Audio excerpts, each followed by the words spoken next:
Hello again. Emerging markets aren't exactly flavour of the month. They've been on a downward trajectory since mid-2011. And in recent months, investors have had plenty of reasons to be fearful. There's been a currency crisis in Argentina, weaker economic data from China, political unrest in Turkey and Thailand, and of course, a revolution in Ukraine. On top of all that, the ongoing uncertainty over plans by the Federal Reserve in the US to wind down its quantitative easing strategy is only adding to the uncertainty. Last time we heard from Professor Paul Marsh from London Business School about the benefits of having a long-term view of emerging markets. Professor Marsh is one of 3 authors of the Credit Suisse Global Investment Returns Yearbook, which contains market data spanning 114 years and 25 countries. For this year's edition of the yearbook, he's conducted specific research on emerging markets. Despite 2.5 years of disappointing returns and warnings of more turmoil to come, Professor Marsh says now is not the time to lose faith in emerging markets. From around about 2000 through to 2010, there was euphoria about emerging markets. It was everybody wanted to be in emerging markets.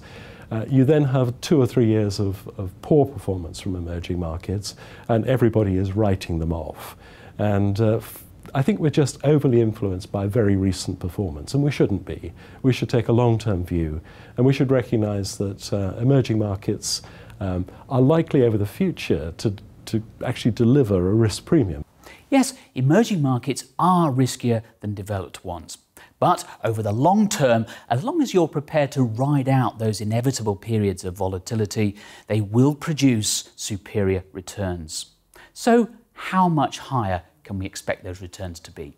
You should not expect to shoot the lights out. You might get lucky, you might not. Roughly, we'd say 1.5% per annum more from emerging than from developed markets over the long run. And one should think long run when one looks at emerging markets, or indeed at any investment. Now that might not sound much, but over time, with the benefit of compounding, that can make a very significant difference to the eventual size of your portfolio. Of course, another reason why people invest in emerging markets is that they want to diversify. As emerging markets mature, they tend to correlate more with developed markets, and that makes them less effective as a diversifier. So, I asked Professor Marsh, is it still worth investing in emerging markets as a way of spreading your risk? Yes, it is. You still get useful diversification if you're a developed market investor from investing in emerging markets. You get even more value in terms of diversification if you're an emerging market investor from China or India or Brazil, if you invest in developed markets or even diversify across into other emerging markets. That's almost it for now. Next time, we'll conclude our look at emerging markets by asking Professor Marsh whether there are any specific trading strategies he'd recommend. Be sure to watch that because his suggestions are fascinating. Thank you for watching.